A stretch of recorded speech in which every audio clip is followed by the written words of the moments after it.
we're not going to have the week for many, many months. Tested it in Buffalo, and we want to start to extend it. We're going to extend it in the New York State safe marriage receptions. Promise of marital bliss is returning. All patrons who attend the event will be tested. You can have 50% capacity of the venue, up to 150 people. It has to be approved by the local health department, and this will go into effect March 15th. We are developing more rapid testing capacity all across the state. We're also developing an app which a person, once they receive the test, can have on the app. So we're excited about this. We're also developing guidance, much like marriage receptions, for events where you can do testing and you can do monitoring, and the local health department can regulate it. So New York says, I do. I don't want to create any pressure for anyone, especially undue pressure. I don't want to create any personal pressure. I don't believe that's government's role to create personal pleasure, but here's an idea that you may want to consider. Restaurants are opened on Valentine's Day.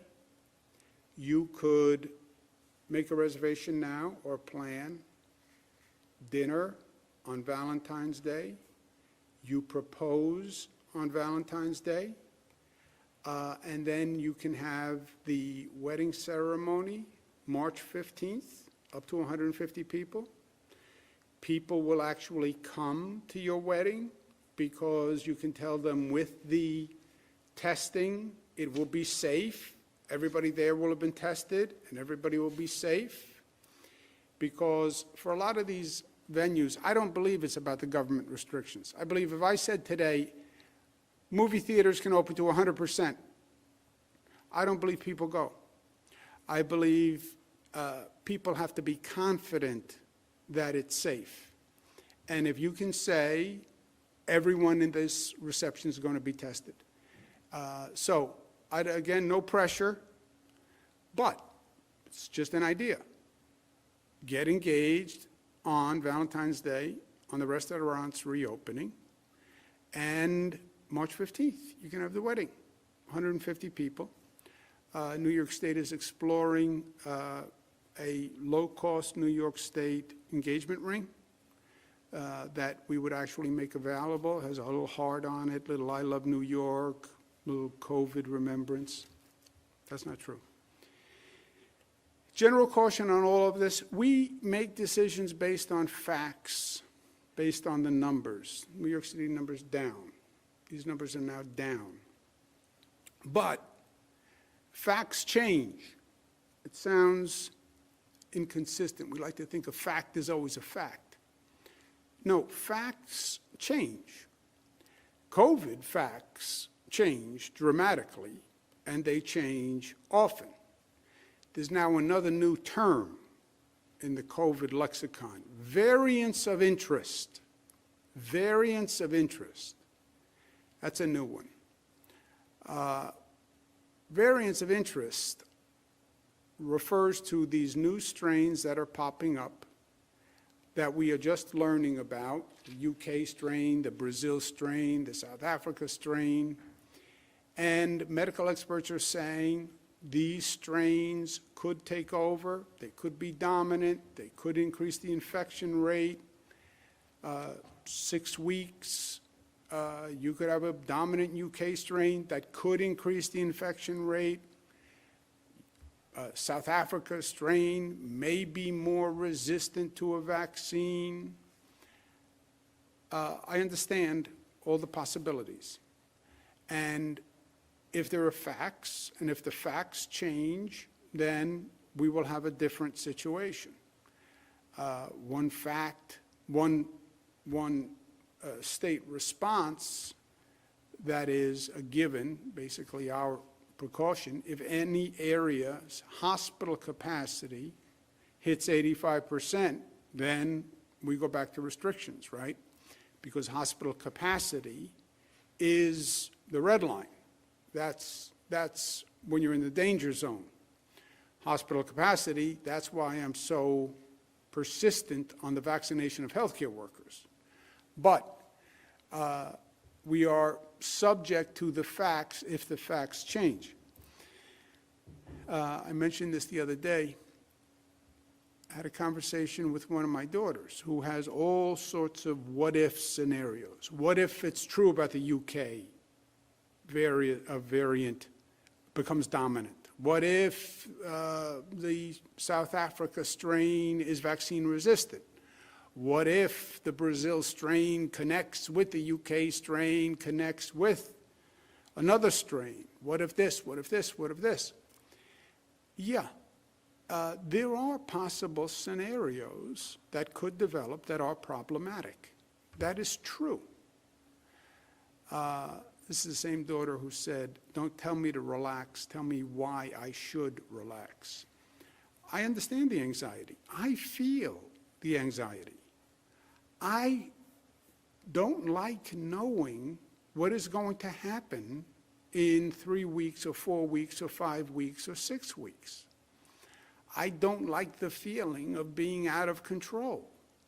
I don't like the feeling that you can wake up any morning and there's going to be a headline that says there's a new variant that is vaccine resistant. There's a new variant, because this virus is mutating all the time.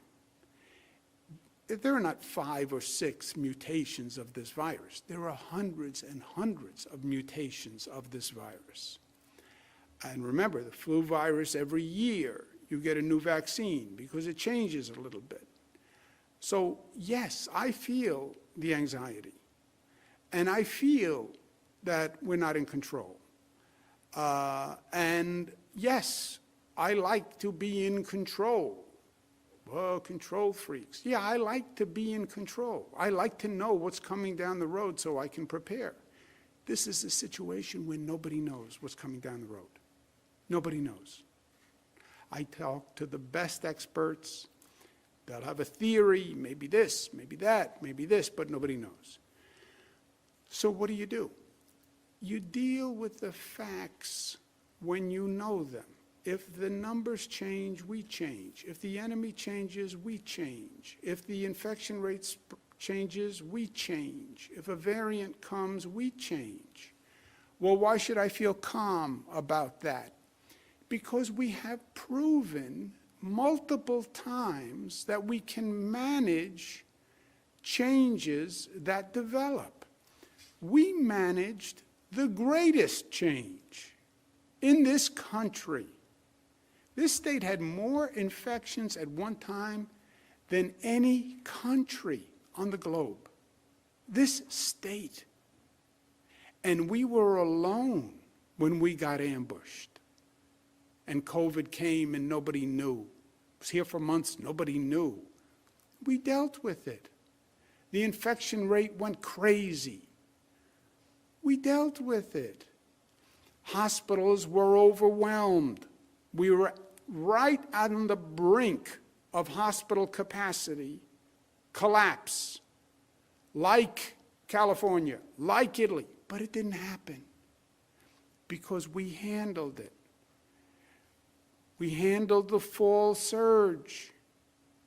We handled the holiday surge. If the facts change, we will handle it. Should it relax us? No, it doesn't relax me. But I believe whatever happens, we can manage it because we have already managed the worst that has happened in this country. So I'm confident that if the facts change, the circumstances change, we will manage it. I can't predict what it will be, but I am confident that whatever it is, we can handle it. The reality on the vaccines, all of this is subject now to the production capacity of private drug companies and the United States' ability to procure. It's not about distribution. We have far more distribution capacity than we have supply. We have thousands of distributors and more distributors that can be brought online. The question is not really supply. The most accurate way to say supply is it's a question of production. United States government right now is a pass-through, right? You have private drug companies producing Pfizer, Johnson & Johnson, hopefully, Moderna, Novavax. They're producing. The U.S. procures it, and then the U.S. sends it to us. But the faucet is the private production. We'll distribute all that we receive. But even with President Biden's new announcement of increase, which is very welcome, it's 6 to 9 months to get enough vaccine to vaccinate people in this country. I think President Biden, the federal government, should now consider the Defense Production Act. We went through this in the spring, and we paid a very high price for it. When we ran out of PPE, and we ran out of reagents for testing, and we ran out of Q-tips, they call them nasal swabs, I call them big Q-tips, and we ran out of ventilators. And the manufacturers could not produce any more ventilators. What the Defense Production Act says is the federal government can say to private companies, you must produce this product. The problem on the drug production, the vaccine production, is the manufacturing capacity of the drug. These are very specialized machines, specialized equipment. This is not going to go away anytime soon.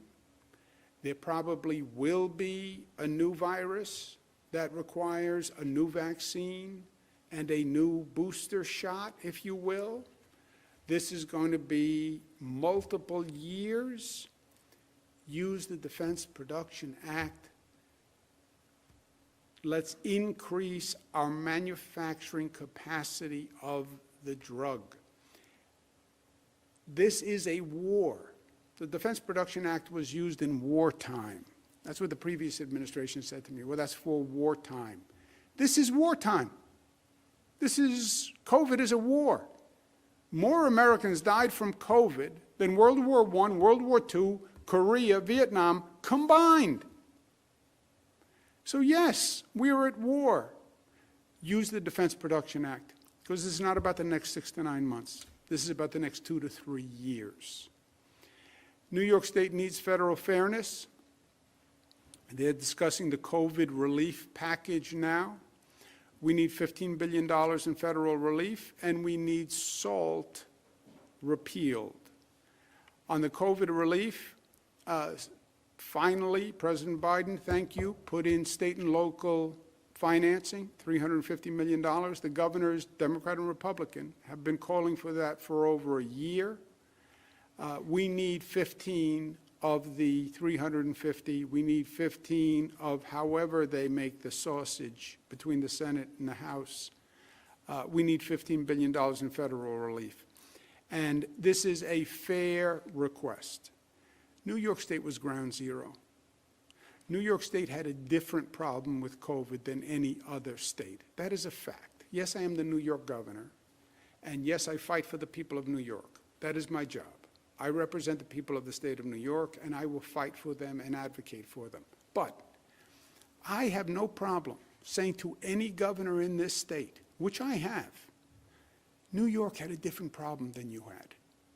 New York was ambushed. New York got hit harder. New York was hurt by the federal negligence for letting the damn virus come here without telling us. New York lost more people. New York was the laboratory for all the other states to watch, so they had notice. New York was ground zero. We expect fairness from the federal government, but we also demand fairness from the federal government. And to my federal colleagues, congresspeople, senators, there are no excuses now. You are in charge. You are in many ways executives. The buck stops with you. Democrats control the Senate, Democrats control the House, we have a Democratic president. This is a different time in history. There is no one to point the finger to. We need you to deliver for New York. And when it comes to SALT, SALT was just a political theft. What they did in the federal government was they increased our taxes and they gave it to Republican states because they had Republican control. And their theory was, if you can do it, do it. It wasn't fair, it wasn't just. It was pure politics. They took from the blue states, they gave to the red. And the state that they took from most was New York State.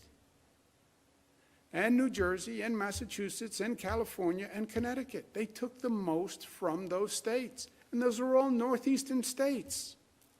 And it hurt the northeastern economy. And they gave it to the Republican states. Every Democratic congressperson, every Democratic senator said it was an outrage, and we'll fix it. Well, you know what? Fix it, because now you're in charge. I'm going to organize a national SALT repeal effort, because this is not just about New York. This is about all the states that were hurt.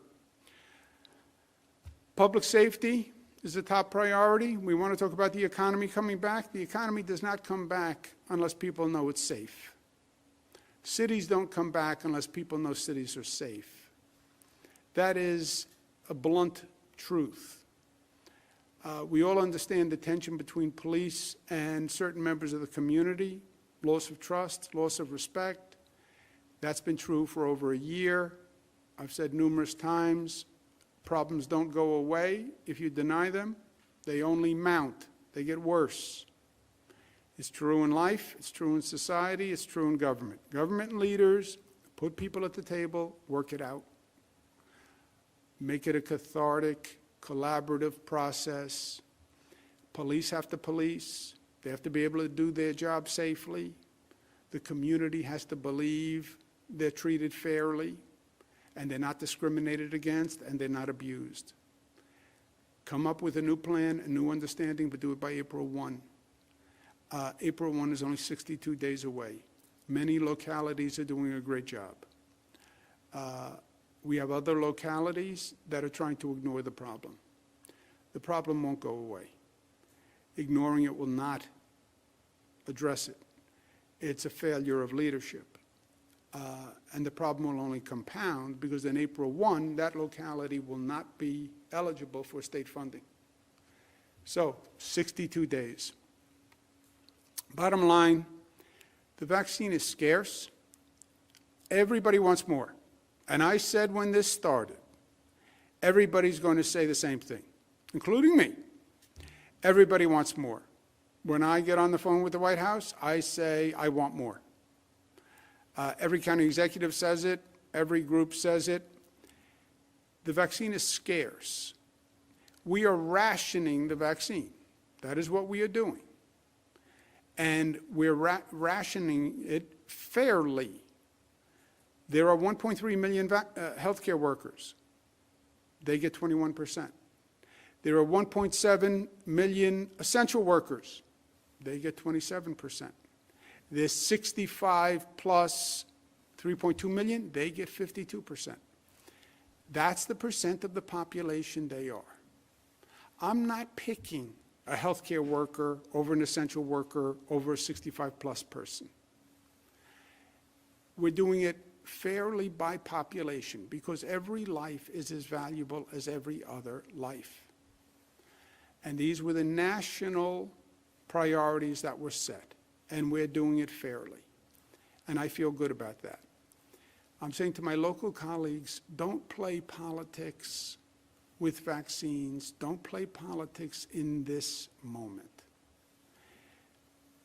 You have healthcare workers, you have long-term care facility residents, long-term care facility staff, developmentally disabled staff, college professors, police officers, fire professionals, mass transit professionals, grocery store workers, child care, And then you have people who are 65 plus. It is divisive for a politician to say, well, I think police should get more. I think grocery store workers should get more. I think nurses should get more. It's divisive and it's cheap. Yes, you want to be a hero to the police? You say, I think the police should get more. It's cheap. Because if you want to be honest, you think the police should get more?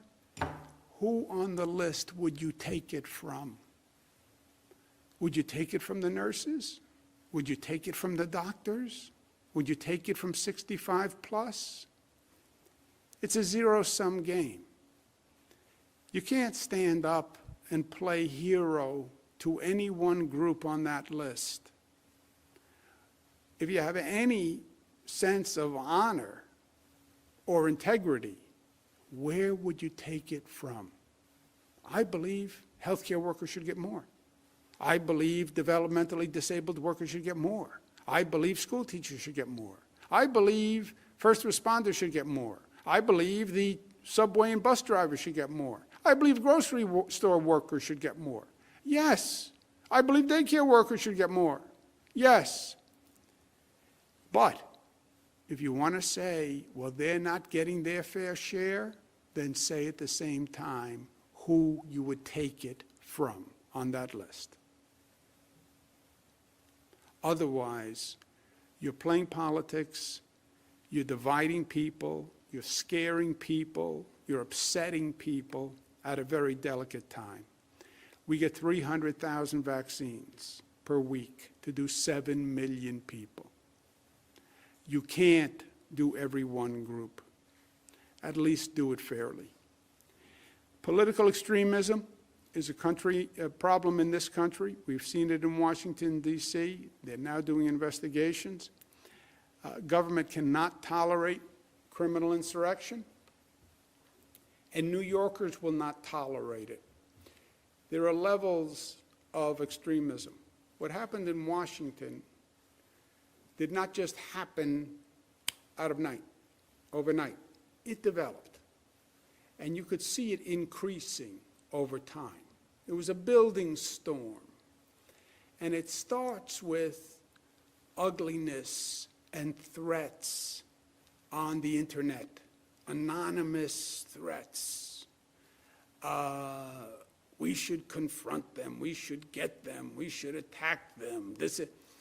The internet, social media can really be a breeding ground for a lot of positive, but also for a lot of hate. And it builds. I see it here in New York on the internet. This building ugliness. Once you start to light fires, don't be surprised when the fire is out of control. That was the lesson of what happened in Washington. And that was the lesson that I hope many of the extremists learned in Washington. Unfortunately, I don't think they did, because we see it here in New York. First of all, the law is the law, and in New York, I will never allow the insurrection that happened in Washington, D.C.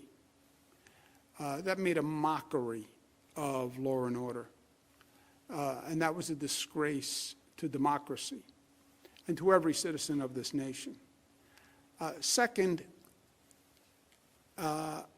when you see the ugliness being fomented for selfish political reasons, often, everybody should condemn it. Everybody should condemn it. There are no secrets in life. We know who spreads the ugliness on the internet. You can think, I'm anonymous, Capital Watch. You're not anonymous. People know who you are and who you work for. And any decent elected official. I don't care, Democrat or Republican. You want to have differences, have differences. I represent Democrats and Republicans. But don't get ugly. And don't get ugly now when society is so fragile and personalities are under such stress. Times of extreme pressure show us who we are. Times of pressure reveal the true character in people. I believe that.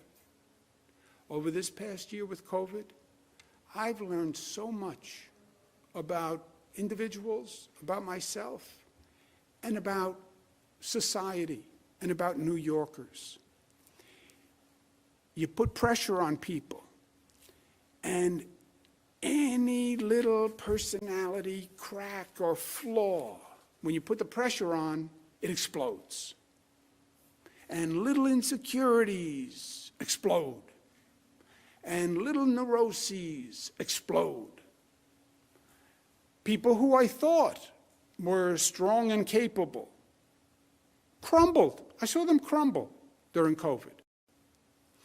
At the same time, you put the pressure on, you put the stress on, it solidifies the stone. It makes some people stronger. And I've seen people rise up and really respond to their better angels. New Yorkers, by and large, did that. That's how we beat COVID. You see the beauty in people, and you see the ugliness in people. It is disturbingly exposing. Find your best self in this moment. And let's all of us applaud each other when we find our best selves. And let's strive for that. That's what we mean when we say New York tough. Not tough the way they always think. Yeah, we're that. Yes, we are tough. But we're more than just tough. We're smart, we are united, we're disciplined, and we're strong enough to love. That's what we have to find in this moment, and that's what we have found. And when you don't see that, speak up. Speak up. This is our ethos, and this is our morality, and this is what we expect from each other, to be New York tough. And if you're not, speak up. Questions? Thank you, Governor. If you would like to ask a question, please use the raise hand function at the bottom of your window. We'll take a brief moment to compile the Q&A roster. Governor, your first question comes from Chris Hervadas from WIVB. Chris, your line is now open. Please unmute your microphone. Good afternoon, Governor. Why should it take a report from the Attorney General for the state to release the number of nursing home residents who died in a hospital, which is a number that we've been looking for quite a while? Let me ask Dr. Zucker first to respond to that. Sure. Thank you, Governor. There are a few key points here that I'd like to make, which is that we've always been transparent on the number of nursing home deaths that were reported in the facility. We've always said those are the in-facility deaths. And we've also said that there have been hospital deaths. Back in August, we said that we would get the legislature the number, and we were working on that, particularly in anticipation of my budget hearing, which is coming up next month. But when I saw the Attorney General report, decided that we need to finish that up quickly and get these numbers out in real time. The other key point, and this is a very important point to emphasize, is that the total number of deaths does not change. That number has not changed, and we put that out. And to misrepresent that number actually is factually inaccurate. And so in the report, when I saw that that was there, I said that when they said there was undercounting, that's just factually inaccurate. We wanted to get that out. And Governor, as you have said on all of these presentations, reporting the number of deaths is always the hardest number to report out there, and we wanted to be sure that those numbers were accurate. Thank you. Yeah, if I just also remember the context here. The report affirmed everything the commissioner said. Where this starts is, frankly, a political attack from prior federal administration, HHS, their great spokesperson, Michael Caputo, who's Roger Stone protege, who said we had more nursing home deaths in New York because of something that the state health department did. This report affirms everything the commissioner said for the past year. The State Department of Health followed federal guidance by CMS and CDC.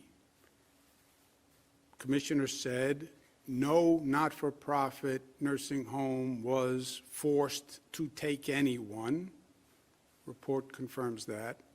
If they took a person who they could not care for, a COVID-positive person, they violated the law. The report says that. And the Department of Health only counted the number of deaths in hospitals and the number of deaths in nursing homes.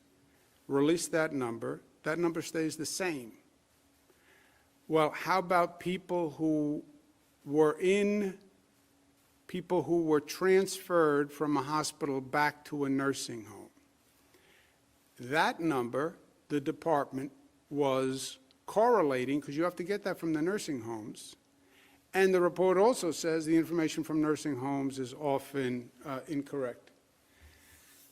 And that's the number to date, but it's an ongoing process. Next question. Governor, your next question comes from Jennifer Lukey from WHEC. Jennifer, your line is now open. Please unmute your microphone. Good afternoon, Governor. Your staff is often unapologetically aggressive when it comes to defending your policies, particularly on social media. But in this case, many of the people who disagree with how this whole situation was handled with the nursing homes have a very personal connection to it. They've lost someone in the pandemic tied to a nursing home. So the policy aside, who was right, who was wrong, just as a father, as a son, what would your message be to those families today? What I would say is everyone did the best they could.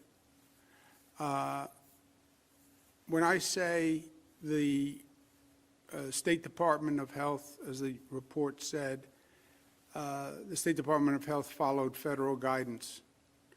So if you think there was a mistake, then go talk to the federal government. It's not about pointing fingers or blame. It's that this became a political football, right? Look, whether a person died in a hospital or died in a nursing home, it's the people died. People died. I was in a hospital, I got transferred to a nursing home, and my father died. My father was in a nursing home, got transferred to a hospital, and my father died.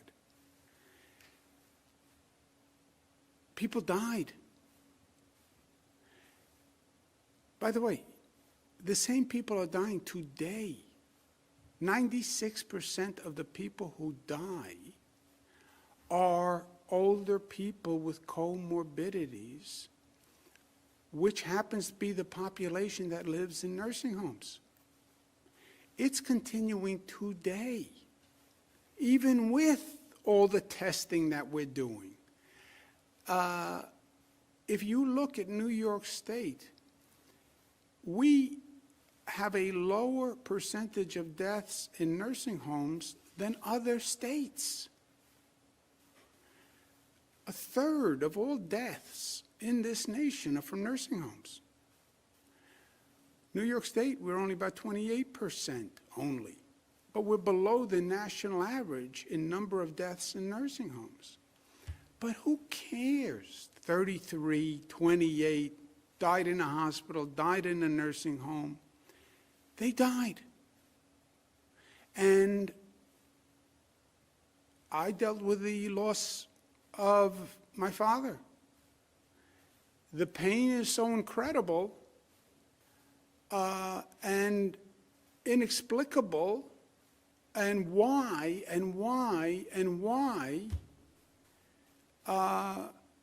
it's a tragedy. It's a tragedy.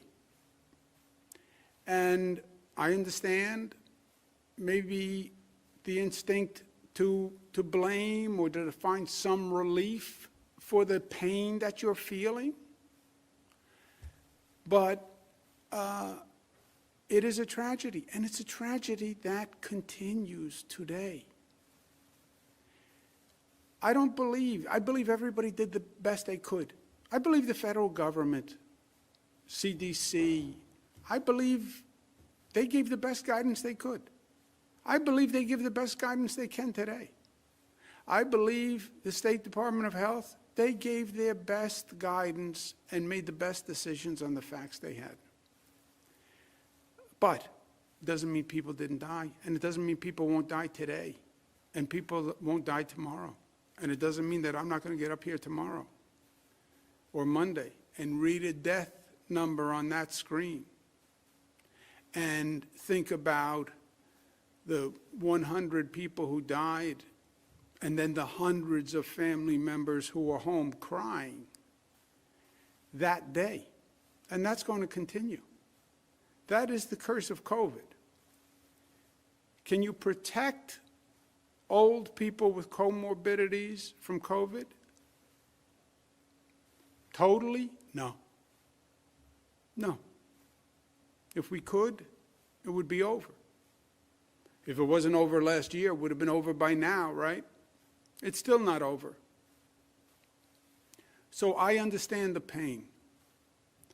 I understand the search for answers. But it was a tragedy. And I feel the anguish and I feel the pain. And I get the anger. My father died. I wish I had someone to blame. It would have made me feel better, maybe. But they're in my thoughts and prayers. I believe, why COVID? Why did God do this? I don't know.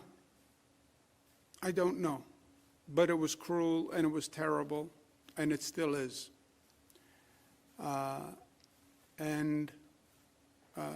Luckily, I'm blessed with faith, and that helped me at times of pain.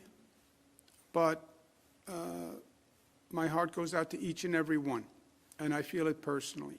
And everybody should know it's not because, and when I do the death numbers on Monday, it's not because everyone didn't do everything they could to prevent it.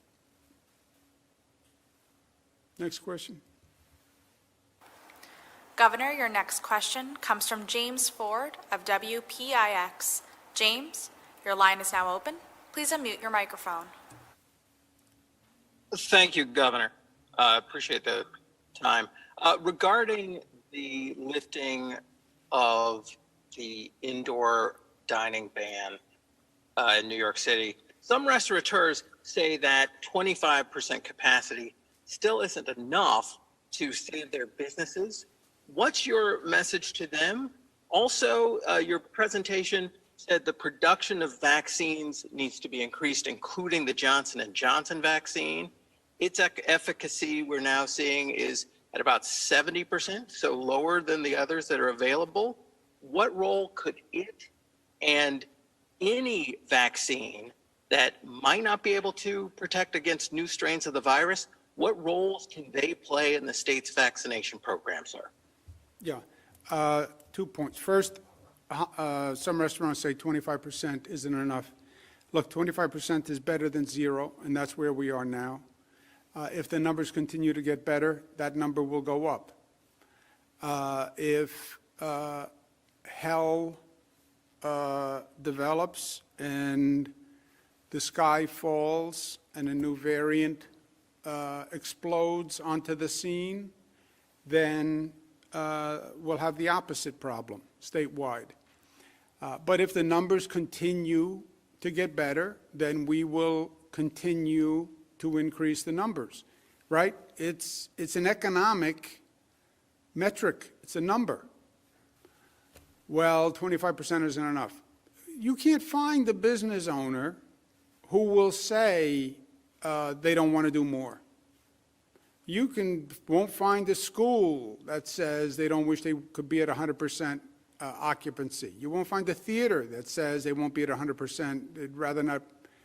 They'd rather be at 100% occupancy. That's true for every business in the state. That's true for every business in the country. That's true for every country on the globe. If you ask people, well, do you want to get COVID? Every person will say no. All right, so balance those two facts, right? Balance the fact that old people with comorbidities, COVID is almost a death sentence. Balance those facts, and that's what we're trying to do. So 25%, if the numbers keep coming down, then we would increase to 25%. On Johnson & Johnson, let me just make sure we're clear. I'm not commenting on any one drug's efficacy or effectiveness. I don't believe Johnson & Johnson is even approved yet. It's supposed to be in the pipeline to be approved. It has certain advantages, single dose, no cold storage, which is a big deal. But I don't know, we're not in charge of, I have no knowledge about the efficacy against strains, how it compares to Pfizer, how it compares to Moderna. My point is, what the Defense Production Act allows a president to do is increase manufacturing capacity. And I think we're going to have to increase manufacturing capacity for the best of these drugs to get to scale. Because what is controlling everything, and what you're going to hear for the next 6 months from every state, from me, if we had more, we could distribute more. If we had more, we could vaccinate more. If we had more, we could vaccinate more. All this pent-up frustration. Police want more. Firefighters want more. Politicians say, I think the police should get more. I think the firefighters should get more. Yeah, all that tumult, that anxiety, is because you have 7 million people eligible for 300,000 vaccines. That's the situation that the federal government created. All those 65-year-olds who can't get a vaccine, that's not going to end until the production increases. And I don't believe we're talking about 6 to 9 months. I believe this virus is going to be around a long time. And I believe it will mutate. And I believe it's not inconceivable, but that you're going to need different vaccines or booster shots in the future.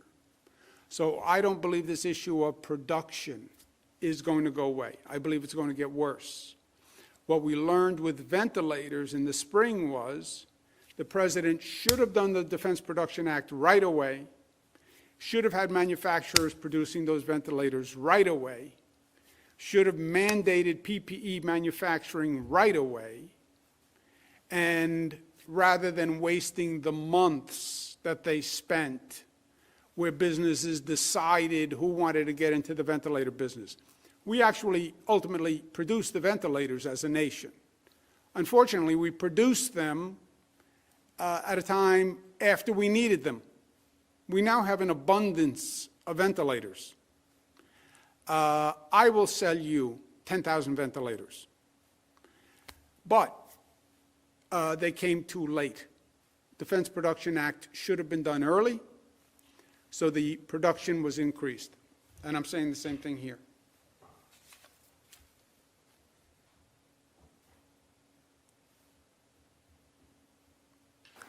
Next question, operator.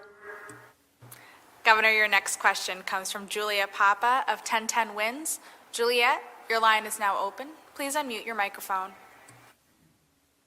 Okay, thank you. Good afternoon, Governor. Actually, I have two questions. Why did you count hospital deaths separately from nursing home deaths? And going forward, is there a plan to do that differently?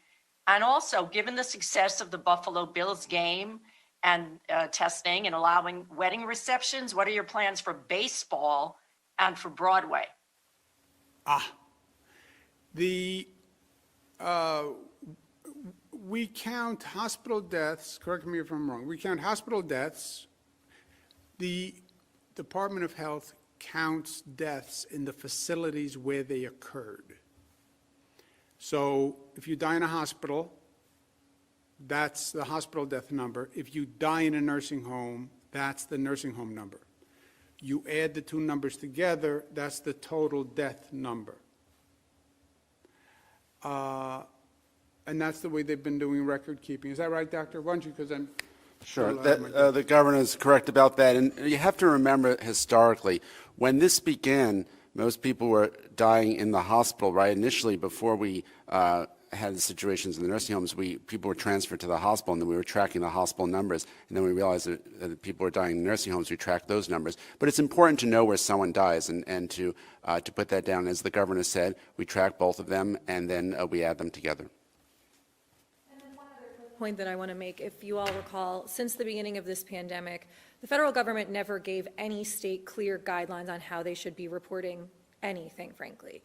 To date, 13 states report absolutely zero data on nursing home deaths, and only 9 states in the country, New York being one of them, gives the presumed number. So I would argue at this point, New York puts out more data on deaths than any other state in the country. And at the beginning of this, when it was a real crush, you had nursing homes reporting deaths, you had hospital reporting deaths, and I remember DOH was trying to determine whether or not there was going to be double counting. And the cleanest way to do that was to say, do it where the person died, and then after the fact, we'll go back and do a full audit, which is what's happened now. But you're right, Julie. The numbers, the bottom line number doesn't change.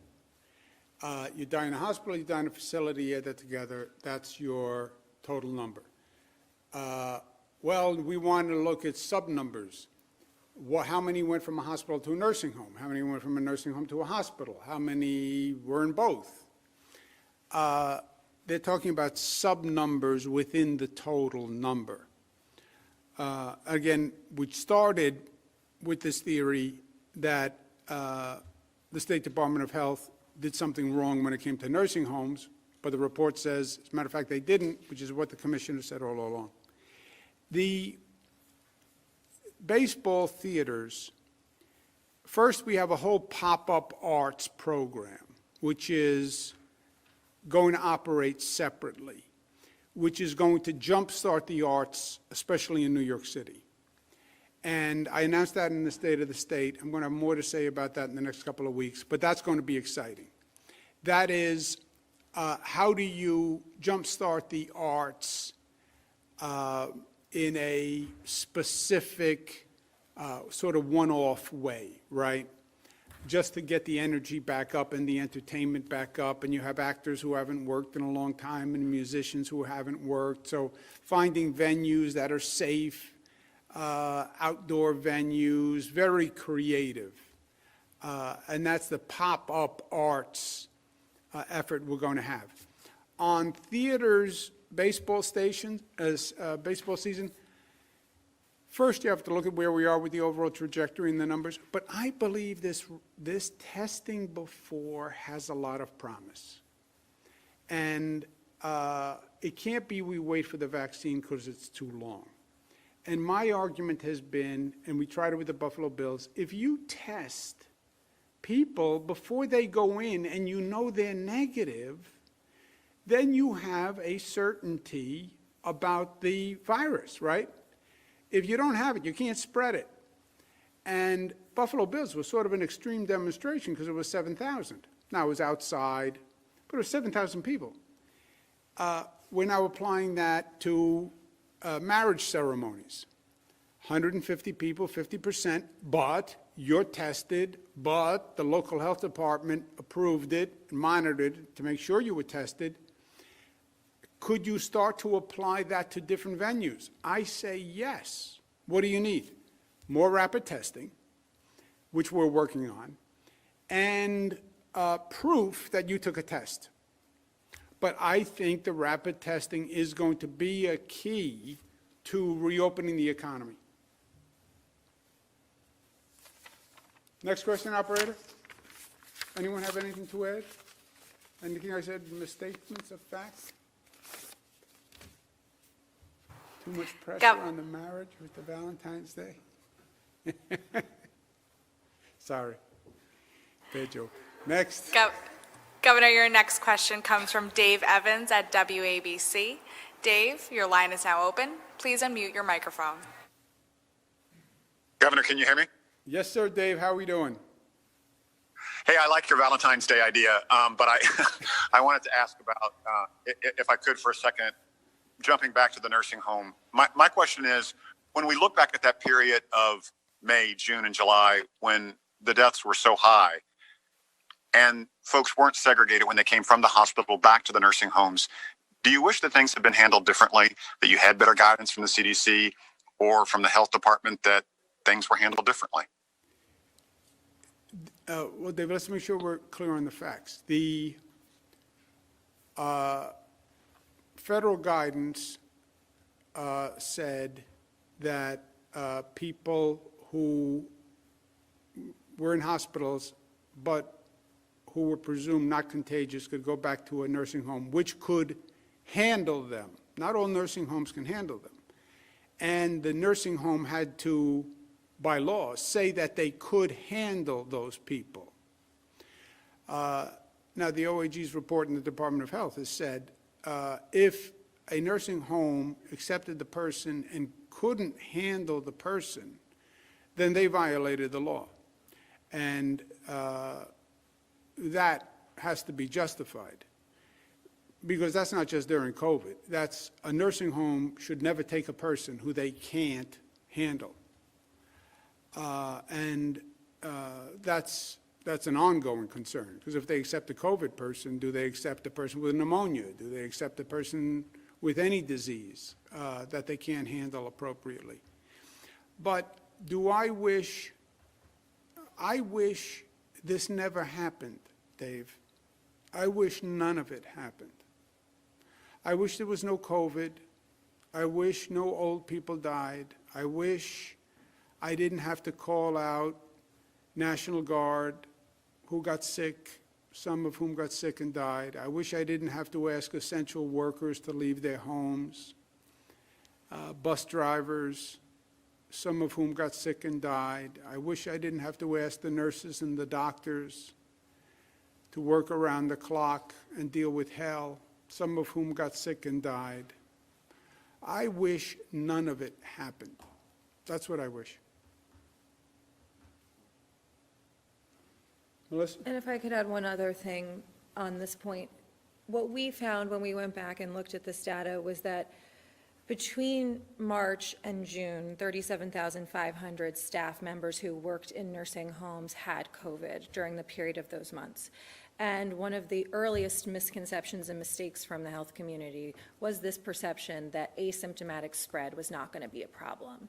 And so that was something that we've learned from and that we've made dramatic changes on in terms of mandating testing in facilities. When the COVID positivity was lower over the summer, it was once weekly. We're now back up to twice weekly statewide. And the unfortunate thing about this virus and the people that it preys on is that every day, roughly 40% of the people that we're reporting in that death number still come from nursing homes, despite twice weekly testing, despite the vaccines that's going on right now.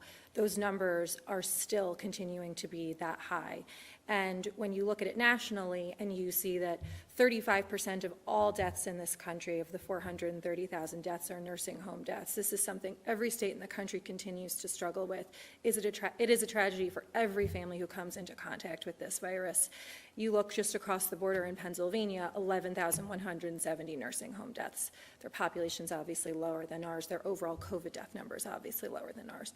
Florida, 9,328 deaths, whereas their overall COVID number of deaths is lower than ours. They weren't hit in the spring. And so this is a virus that is very difficult to tackle. It's a virus that's very difficult to control once it gets into this population. And the only model that we've ever seen that's been completely successful in keeping COVID out of nursing homes was there was this one study that was done of a nursing home in France where they literally hermetically sealed it and didn't let anyone go in and out, and the staff lived there. And short of that, this is something that is very difficult, although we all get up every morning striving to do better and striving to make sure that these nursing homes are doing better for the families that they serve. Yeah, and Dave, let me add something else. What do you wish? When I say experts, in air quotes, it sounds like I'm saying I don't really trust the experts, because I don't. Because I don't.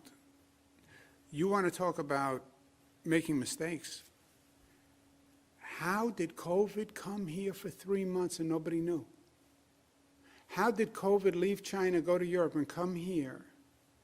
And all these federal watchdogs, nobody knew it. How did you let New York sit here for 3 months, receiving passengers from Europe who had the virus and nobody knew? How did you tell us that to spread the disease you had to be symptomatic, which meant the sneezing, the coughing, that's how it spread? Only to do a total 180 degrees later and say, oh, by the way, you can be asymptomatic and spread it. What? That's all the difference in the world. It got into nursing homes because it was here before anyone knew. It was brought in by staff. It was brought in by visitors. Once it was here, they said it was spread by symptomatic people. That was untrue. It was also spread by asymptomatic people. But then to play politics with it the way they did, that was mean. That was mean. When the Trump administration was trying to divert blame, so they said, well, the states, not just New York, by the way, they blamed all the Democratic states for the deaths in nursing homes. The politics wasn't just here in New York. It was all the Democratic governors. It was New Jersey, Connecticut, Pennsylvania. Blame all the Democratic governors for the deaths in nursing homes. No, that was mean. Because if you lost someone in a nursing home, then it put a thought in your head, well, maybe it didn't have to be. Maybe my father died unnecessarily. And that was just cruel to do. That was just cruel because it wasn't true. It wasn't true. And Melissa's point, you know how you know it's not true? The same death rate is happening today. And it's higher than the death rate in New York nursing homes. It's higher. Today it's happening. What could have been done differently? What could have been done differently? It's still happening today. One more question. Governor, your last question comes from Morgan Mackay of Spectrum News. Morgan, your line is now open. Please unmute your microphone. Hello, Governor. How are you? Hey, you, Morgan. Hi. So, the question isn't really about having these total COVID-19 deaths. I think everyone knows that although the total might be correct, it's all about having the accurate number of nursing home COVID-19 deaths, because as you know, having an accurate number is extremely important in crafting policy and legislation. Would you support an investigation into the health department and how they handle this nursing home situation? Do you think they need more staff or different leadership? If they could agree that having an accurate number for shaping future policy is important. Third question, you also signed a bill in March that provides immunity for healthcare providers when it comes to COVID-19 cases. This summer, when the legislature came back, they narrowed the scope slightly for future incidents. Now there is a bipartisan push to repeal this law. Do you support this? Yeah, I haven't seen the bill on the immunity law. Second, the Department of Health produced the nursing home number and the hospital number. The categorization they're looking for are people who were transferred to, well, people are looking for different things. People who were transferred from hospitals to nursing homes, and some people are looking for a number of people who were transferred from hospitals back to nursing homes and nursing homes back to hospitals. Those are going to be sub-allocations. The Department of Health said they can only get that from the nursing homes. And remember, the nursing homes were doing all this data at a very hectic period. The OAG's report also says the data from the nursing homes is very sketchy. And that's why the Department of Health, is my understanding, doctor can correct me if I'm wrong, has been auditing the data to make sure what they get from the nursing homes is actually accurate and then correlating it with the hospitals. But they will have the best information they can get from the nursing homes because they don't create this data. It all comes from the nursing homes. You understand? No, I would just again. I'm sorry, Dr. Zucker. Right, and there's two different systems where the data comes in. There's a system that brings in the data into the hospitals, there's a different system that brings it into the nursing homes, and we look at all this data to be sure that it's accurate. No, I would just also add to that, again, at the very beginning of this, there was duplicative reporting that was going on. We had the hospitals reporting numbers, we had the nursing home reporting numbers, and we were fearful on the onset that we were going to be reporting numbers twice, and then we wouldn't have an accurate picture of what was happening on COVID in New York. Again, 13 states in the country report absolutely no data on nursing homes, and only 9 states in the country report presumed New York being one of them. So at this point, I believe that we give more data than any other state in the country, and as the doctor said, this was information that we had always planned on releasing. We were looking to do it ahead of the legislative hearings that were upcoming, and the audit continues to be ongoing. But looking for better national guidance in terms of what is expected on reporting so you can actually get a clearer picture state to state, because right now you really have a difficult time comparing any states, and the states still are doing reporting that is spotty at best.